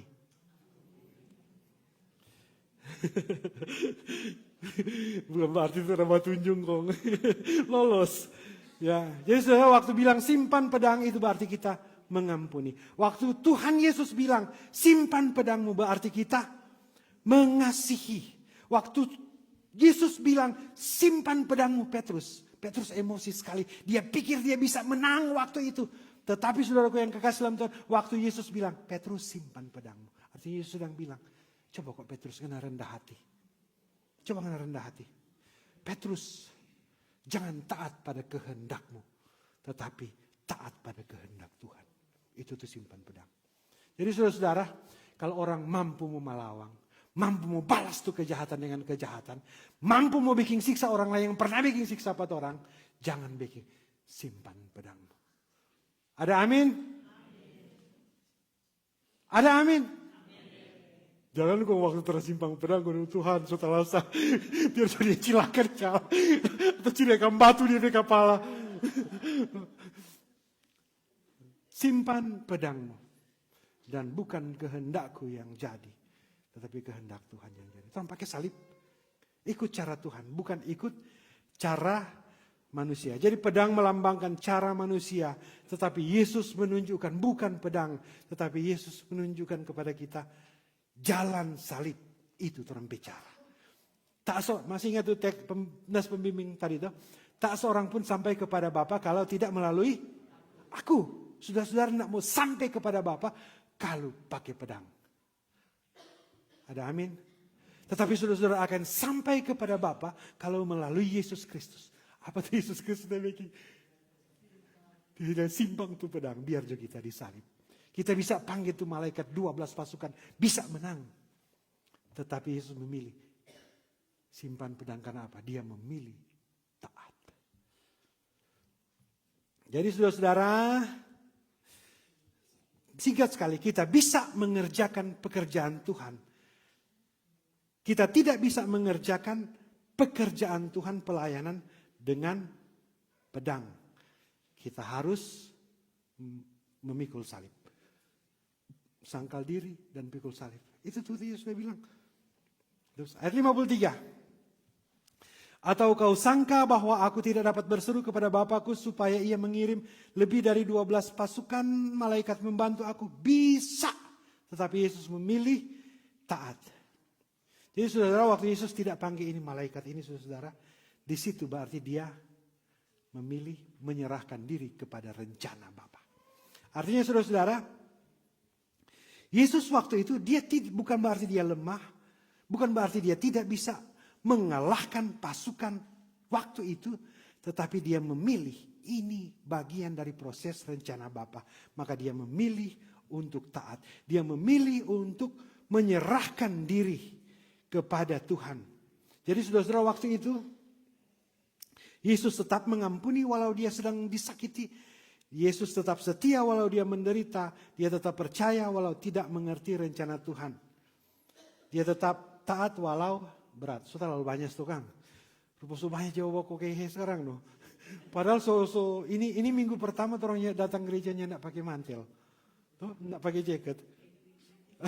So bagus dah. Jadi saudara-saudara,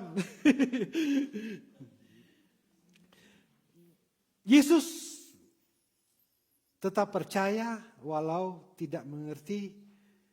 Kita harus tetap percaya walau tidak mengerti rencana Tuhan. Panjang sekali penjelasan ini, terlalu lompat jauh. Ayat 54. Yesus jawab, ini Yesus menjawab waktu itu. Jika begitu bagaimanakah akan digenapi? Karena ini yang paling penting. Akan digenapi yang Penetua Kori ada baca tadi. Jika begitu, bagaimanakah akan digenapi yang tertulis dalam kitab suci yang mengatakan bahwa harus terjadi demikian. Ini berarti penggenapan dari kehendak dan rencana Allah.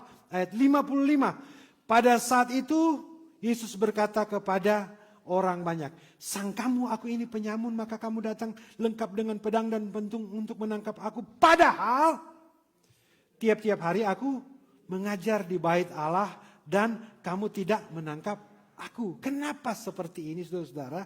Jadi statement ini mengatakan bahwa Yesus tahu. Yesus tahu ini rencana jahat. Yesus tahu ini rencana jahat. Tetapi di atas rencana jahat ini ada rencana Tuhan yang lebih hebat. Dan dia harus melewati itu. Ayat 56. Akan tetapi semua ini terjadi supaya apa? Supaya genap yang dinubuatkan. Oke. Dalam kitab nabi-nabi. Lalu apa? Lalu apa? Berapa tuh murid? 12. Kurang 11 ya. Lalu semua murid itu apa? Lalu semua murid itu apa? Lari meninggalkan dia. Meninggalkan dia dan melarikan diri. Katakan bersama saya, melarikan diri. Nah, saudara-saudara, pernah melarikan diri? Pernah? Begini itu melarikan diri, saudara-saudara. Tolong perhatikan, ini terakhir, Pak. Waktu Yesus berjalan di atas air, ada yang melarikan diri atau tidak?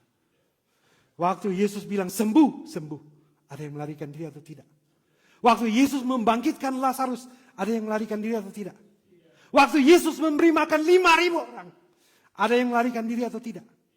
Waktu Tuhan kasih mujizat kepada saudara-saudara, saudara-saudara lari dari Tuhan atau tidak? Waktu Tuhan berkati, saudara-saudara lari dari Tuhan atau tidak? Tetapi ketika dalam situasi yang seperti ini, seolah-olah Yesus tidak mampu menyelamatkan, saudara-saudara mau lari dari Tuhan atau tidak? Cuma sedikit orang jawab. Saudara-saudara mau lari dari Tuhan atau tidak? Sebelah sini mau lari atau tidak? Sebelah sini? Puji Tuhan. Karena saudara-saudara, ini perlu diperhatikan sekali, saudara-saudara. Karena yang lari dari Tuhan ini bukan orang lain. Tetapi yang lari dari Tuhan ini adalah murid-muridnya. Dia lihat mujizat, dia alami mujizat, dia tengok bahkan orang perform miracle, saudara-saudara. Tetapi ketika dalam kesulitan, dalam keadaan terjepit, lari dari Tuhan. Semua kok orang begitu pernah lari dari Tuhan. Kalau pernah lari dari Tuhan, mulai dari sekarang orang semua tetap setia kepada Tuhan. Bagaimana tuh lari dari Tuhan di kehidupan nyata sekarang? Karena di sini kan tadi saya bilang, saya tidak mau lari dari Tuhan toh. Waktu masalah datang berat sekali. Banyak sekali persoalan loh. Kayak posto ini, kalau semua bulan Maret so lebih banyak tuh masalah. Padahal baru terima income tax.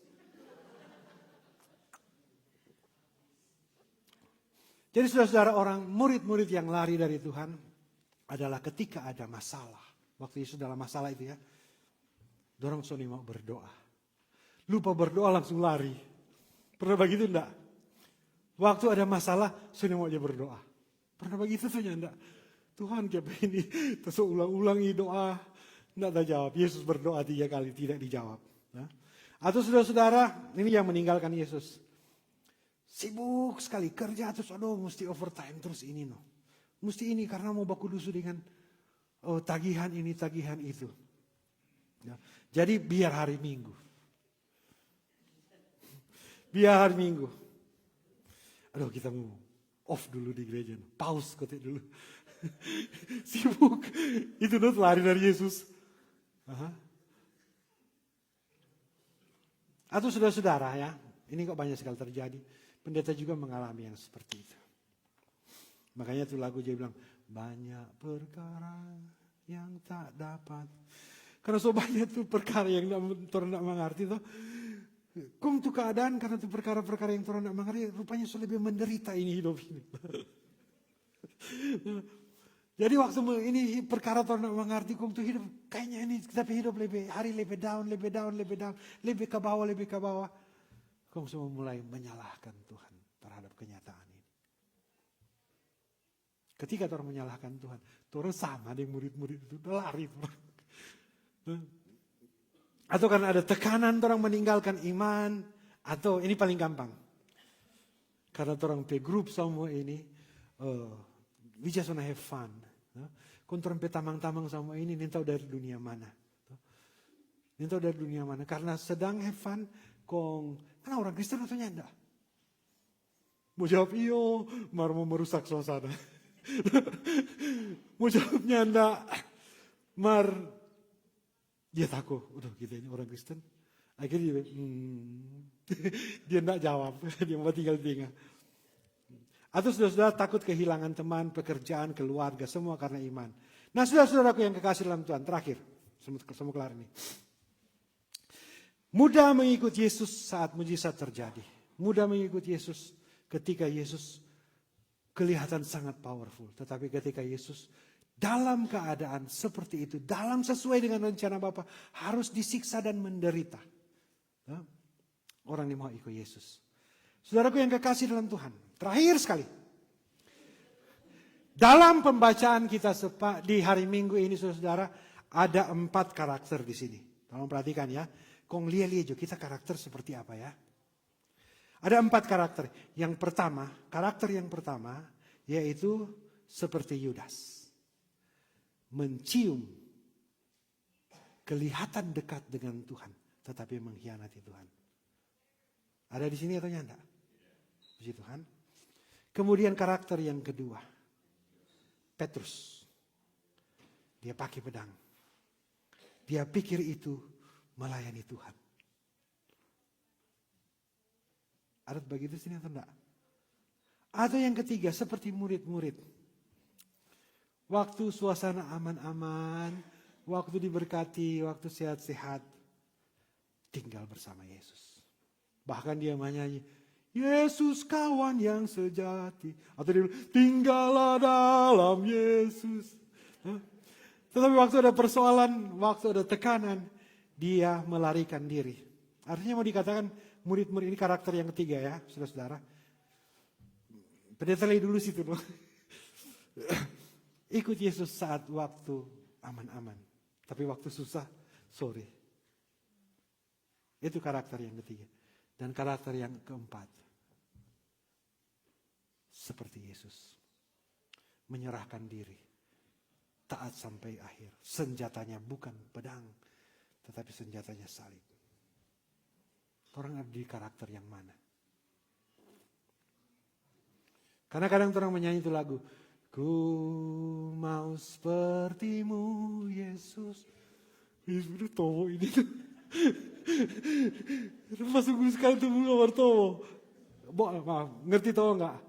Bohong. Kadang kita nyanyi. Ku mau sepertimu Yesus. Yesus lihat. Bohong.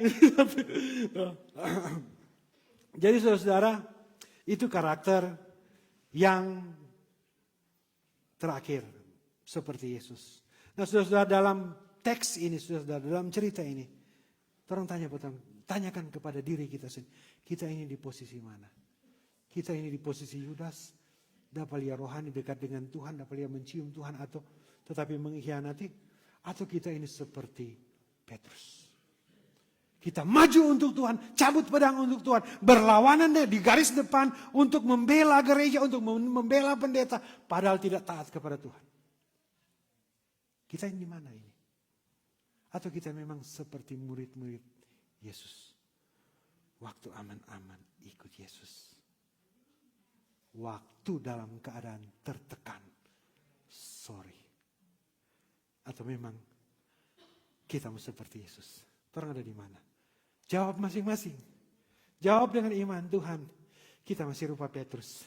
Mari kita mau jadi seperti Yesus. Tuhan, sekarang kita Yudas. Mari kasih kesempatan dan sama dengan Petrus kita mau bertobat. Tuhan, sekarang kita waktu tertekan lari dari Tuhan. Tuhan kasih kesempatan. Ku mau seperti-Mu Yesus. Oleh karena itu saudara-saudara, jadilah kehidupan kita seperti Yesus. Salib membawa kita kepada keselamatan. Salib itu adalah senjata kita. Tuhan Yesus memberkati.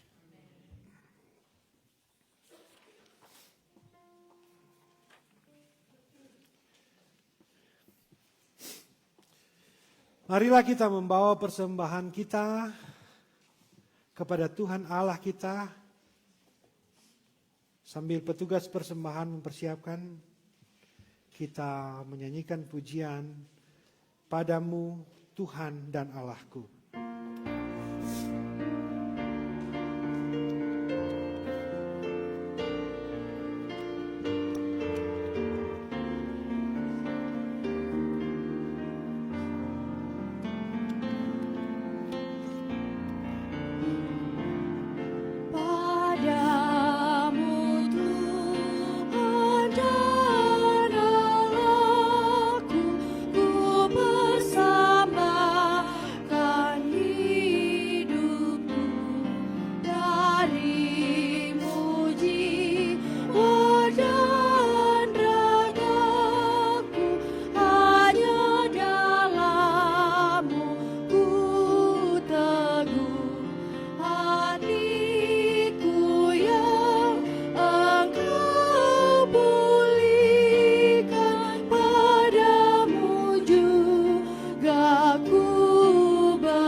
Mari kita berdoa. Segala puji, hormat, dan kemuliaan adalah milik-Mu ya Tuhan. Terima kasih untuk firman-Mu ini. Biarlah Tuhan, kami mau punya karakter seperti Kristus yang tetap setia. Meskipun ada salib, bahkan pun sampai mati, demi rencana keselamatan Bapa. Ketika kami seperti Yudas, Tuhan, beri kami kesempatan untuk bertobat. Ketika kami masih seperti Petrus, Tuhan, mampukan kami Tuhan untuk menjadi setia seperti Tuhan. Seperti perubahan yang terjadi dalam kehidupan Petrus ataupun murid-murid yang lain. Terima kasih Bapa, biarlah firman ini boleh menjadi benih di hati kami yang subur. Supaya firman benih ini Tuhan boleh tertanam, berakar dan bertumbuh dan menjadi nyata dalam kehidupan setiap hari. Bapa, saat ini kami juga telah membawa persembahan. Yesus, Engkau telah menjadi korban, bahkan korban nyawa bagi kami. Mengorbankan tahta, mengambil rupa, menjadi seorang hamba. Demi keselamatan kami menjadi domba persembahan yang tidak bercacat celah. Ya Tuhan, kami memberi persembahan saat ini sebagai respons kami karena kami cinta Tuhan dan mengasihi Tuhan. Dan kami mau seperti Tuhan. Dan kami berjuang untuk mempersembahkan tubuh kami sebagai persembahan yang hidup, kudus, benar dan berkenan kepada Tuhan. Kami mohon Tuhan biar persembahan kami yang sudah kami berikan ini boleh berkenan di hadapan Tuhan dan terkelola dengan baik dan benar untuk pekerjaan pelayanan di gereja ini dan demi pekerjaan misi. Dalam doa ini Tuhan, kami juga membawa ucapan syukur, kami bersyukur bersama-sama dengan Ibu Vera Emor dalam keluarga Watung Emor, juga bersama dengan Ibu Lisa Kapo dalam persekutuan keluarga Runtu Wenek Kapo, juga Ibu Putri Sia Gerungan dalam persekutuan dengan keluarga dengan Susanto Gerungan. Juga berdoa untuk Bapak Alex Tore, orang tua dari Bapak Almi Tore, yang saat ini Tuhan sepanjang minggu yang berjalan, Tuhan boleh mengaruniakan satu hari yang baik, boleh menambahkan hari hidup usia di dalam kehidupan mereka. Kami bersyukur bersama-sama untuk penyertaan Tuhan sepanjang kehidupan saudara-saudara kami yang kekasih ini. Dan bersama-sama kami berdoa kepadamu ya Bapa. Biar di usia yang baru bagi saudara-saudara kami ini Tuhan, biar kesehatan, kekuatan, anugerah, pertolongan, perlindungan yang berasal dari Tuhan menjadi bagian kehidupan mereka. Berdoa juga Tuhan, bergumul bersama-sama dengan saudara-saudara kami yang sedang sakit, baik yang dirawat di rumah sakit, baik yang ada di Amerika ini, ataupun saudara-saudara kami yang ada di Indonesia. Tuhan, biar Tuhan menolong, memulihkan, dan biar Tuhan, mujizat Tuhan boleh nyata. Kami yang datang saat ini bergumul untuk pekerjaan, Tuhan tolong kami dalam hal ini. Kami yang bergumul untuk masalah finansial, Tuhan buka jalan untuk pekerjaan, rencana, usaha kami. Kami yang bergumul untuk surat-surat legalitas untuk tinggal di sini. Tuhan Engkau pembela, Engkau lawyer kami yang ajaib. Kami yang bergumul untuk banyak hal. Tuhan Engkau Allah kami, Engkau pencipta langit dan bumi yang dapat mengatur segala sesuatu. Biarlah Engkau berkenan dengan kehidupan kami. Terima kasih Tuhan, memberkati gereja ini, Gemi Musafir Columbus, Ohio, memberkati Prince of Peace, memberkati bangsa yang besar ini, Amerika Serikat, di mana kami kerja dan tinggal dan berada sekarang ini, memberkati bangsa Indonesia. Terima kasih Bapak. Ini kami bawa doa ini. Banyak yang tidak bisa terucap, tetapi kami percaya Tuhan mendengar semuanya, Tuhan mengenal semuanya. Ini kami yang berdoa di dalam nama Tuhan Yesus Kristus yang sudah mengajar kami berdoa demikian. Bapa kami yang di surga, dikuduskanlah nama-Mu. Datanglah kerajaan, jadilah kehendak-Mu di bumi seperti surga. Dan kami yang secukupnya, dan ampuni akan kesalahan kami, seperti kami juga.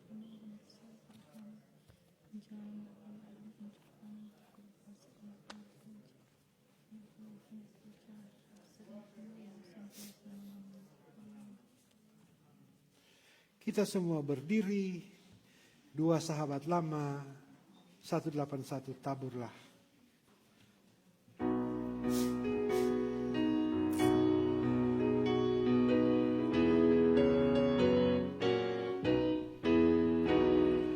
Yang menabur dengan tangis sambil harap Tuhanmu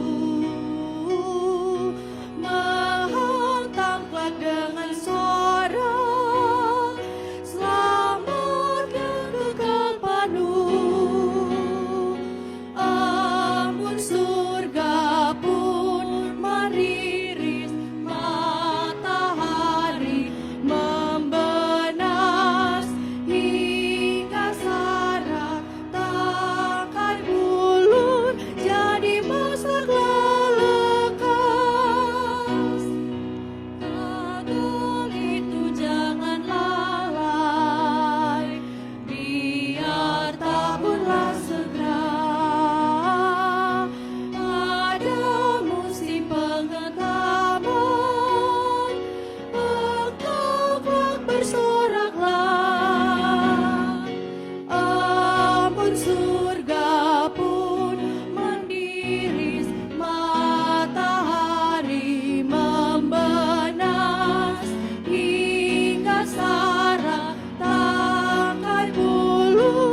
Saudara-saudara, lanjutkanlah perjuangan hidupmu. Lanjutkan itu dalam ketaatan dan kesetiaan seperti Yesus Kristus dan kepada Yesus Kristus. Maka setiap hari engkau akan menyaksikan berkat Tuhan yang selalu baru. Tetapi janganlah engkau lupa untuk menjadi saksinya, menjadi saksi di dalam keluarga, menjadi saksi di dalam jemaat, menjadi saksi dimanapun engkau pergi dan berada, menjadi saksi di masyarakat. Pergilah dan terimalah berkat Tuhan.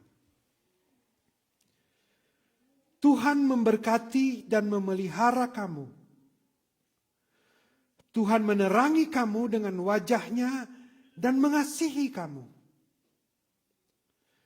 Tuhan menunjukkan wajahnya kepada kamu dan mengaruniakan kamu selamat.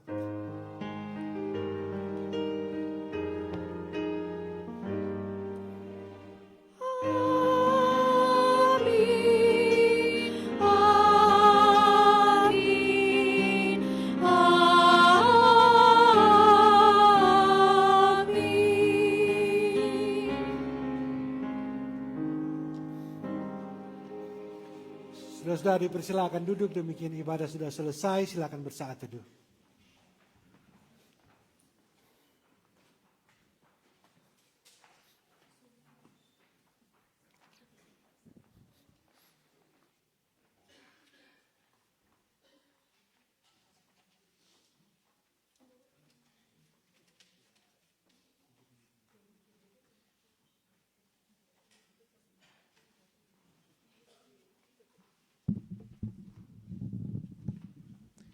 Shalom, damai di hati. Atas nama Badan Pekerja Majelis Jemaat, seluruh jemaat yang hadir maupun yang live streaming, mengucapkan banyak-banyak terima kasih kepada Bapak Pendeta Alan Robot, Sarjana Teologia, yang sudah menghantar kita dalam ibadah yang begitu indah di Minggu Sengsara yang kelima ini.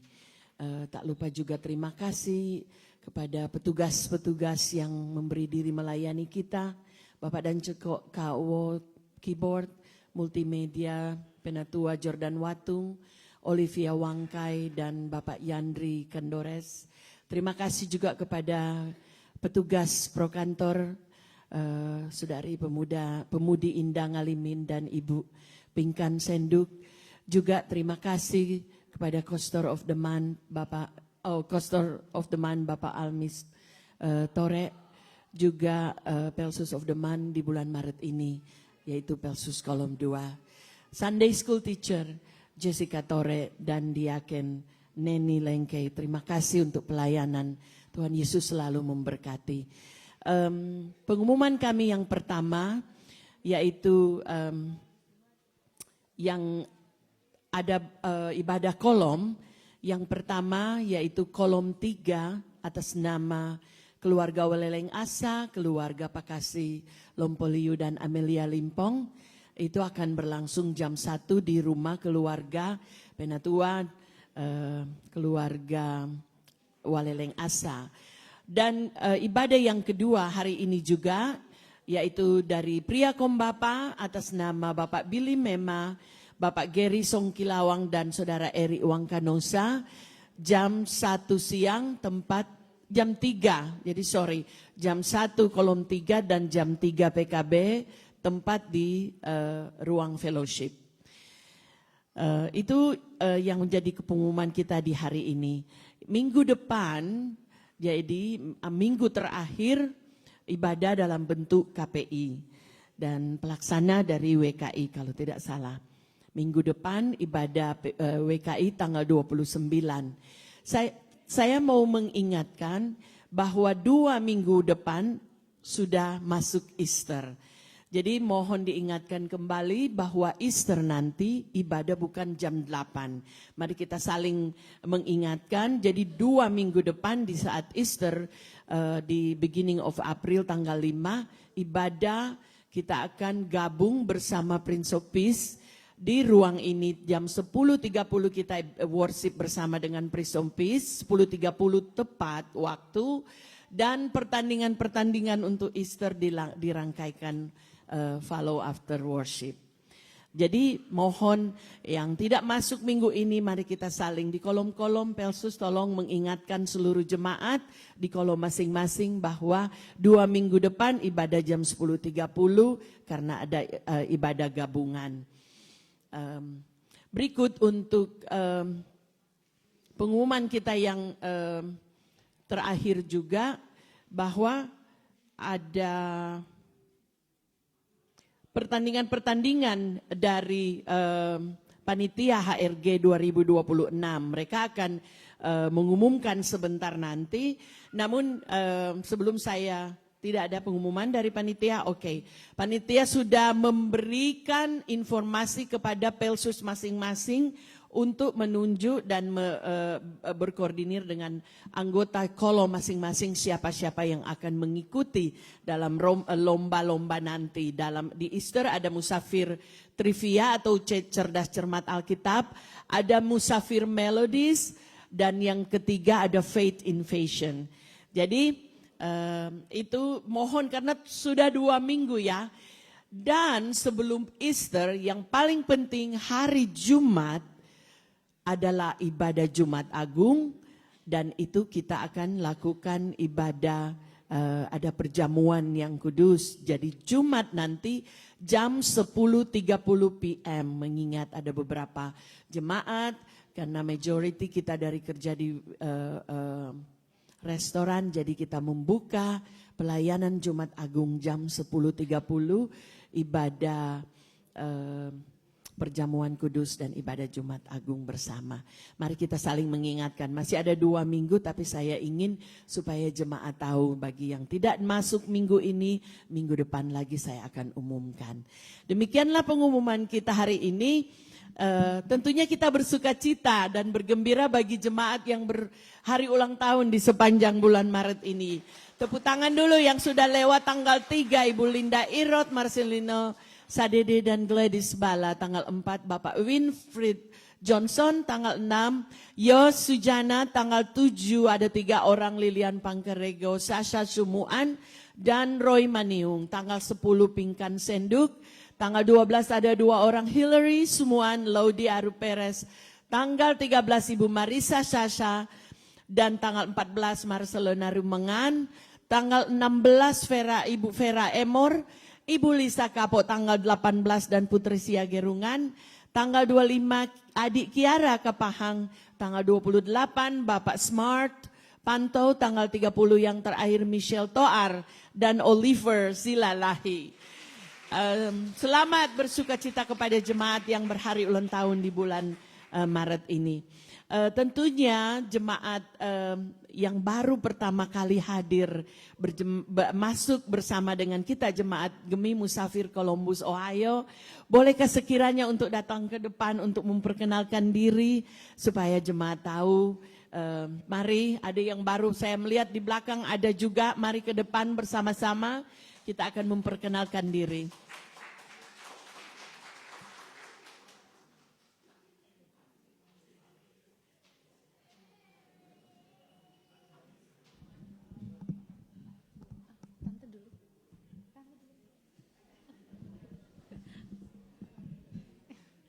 Ya, halo Om-Om, teman-teman semuanya. Perkenalkan, nama saya Kara. Saya berasal dari Surabaya.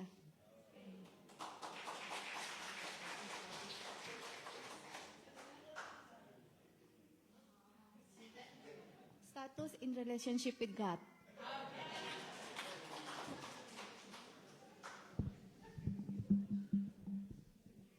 Shalom, damai di hati. Puji Tuhan, saya perkenalkan diri dengan penuh kerendahan hati. Nama saya Siska Kandores. Saya datang ke sini dalam keluarga Kandores Pinangkaan. Ada kakak Yandri, kakak ipar Vivin, dan juga ada anak tercinta Monica Moniung. Demikian menjadi sebuah kebahagiaan dan juga kesaksian bahwa Tuhan Yesus baik, mempertemukan kami di sini, luar biasa, cerita indah Tuhan untuk keluarga kami. Dan semoga perkenalan ini, juga perjumpaan ini menjadi perjumpaan yang penuh dengan sukacita. Beberapa waktu ke depan, nantinya saya akan bersama-sama dengan Bapak Ibu dalam jemaat di sini, Bapak Pendeta dengan penuh kerendahan hati, biarlah ada damai sejahtera dan sukacita untuk kita semua. Ya. Welcome yang baru pertama kali. Ada lagi, Doni, would you like? Please come forward with your fiancé. Doni, please come forward. Ada yang baru pertama kali datang hari ini, anak terkasih dari keluarga. Oh, just you can stand up. You can stand up. Okay, here's Doni dan fiancénya datang dari Oklahoma. Welcome.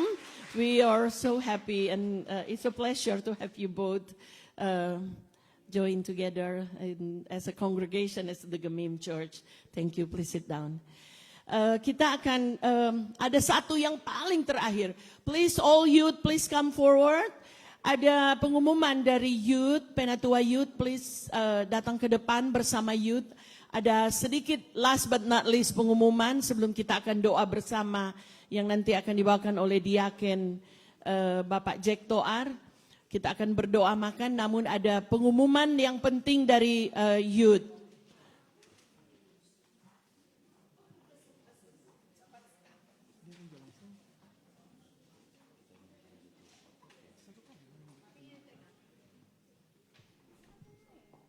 Shalom, damai di hati.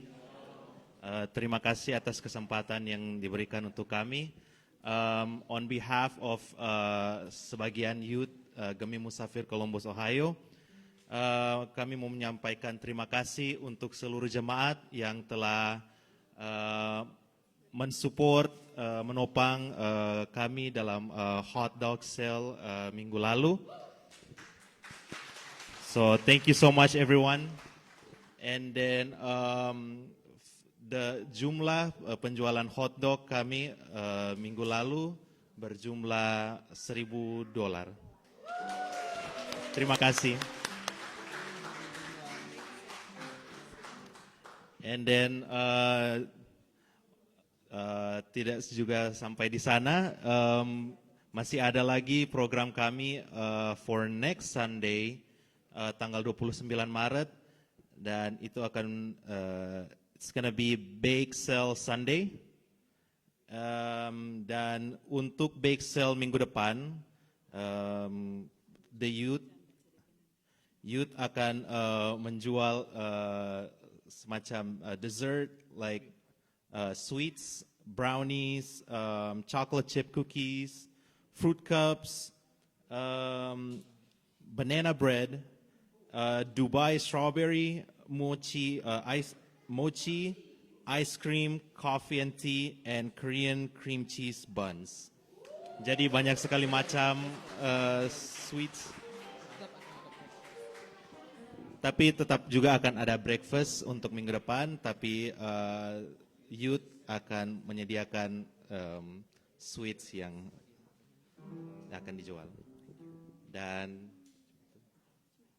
Dan demikian dari youth, kami mohon untuk selalu topangan support dari jemaat dalam kami menjalankan program kami sebagai youth. Terima kasih.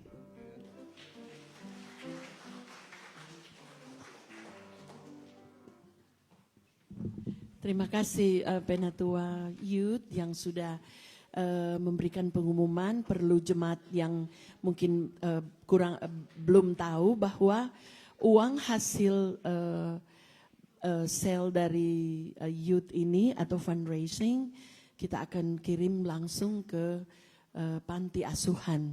Jadi masih tetap kita mengumpul dana sampai next week tanggal 29. Mari Penatua, Diaken Jack berdoa untuk makan bersama. Kita satu dalam doa. Terima kasih Tuhan Yesus untuk waktu dan kesempatan yang sudah karuniakan bagi kami semua untuk kami beribadah di tempat ini Tuhan. Dan saat ini Tuhan kami akan diperhadapkan dengan makanan dan minuman. Kami semua akan makan minum bersama. Berkati kiranya makanan dan minuman ini Tuhan, biar boleh menjadi kekuatan dan kesehatan bagi kami. untuk kami pakai dalam kelangsungan kehidupan kami. Terpujilah Engkau kekal untuk selamanya. Di dalam nama Yesus kami mengucap syukur. Amin.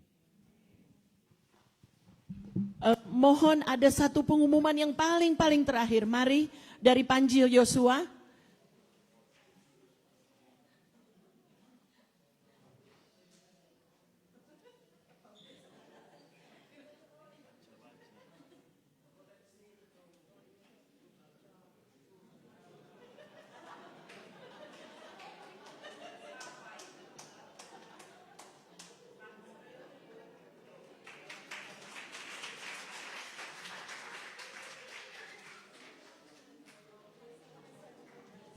Terima kasih, selamat hari Minggu, Tuhan Yesus memberkati.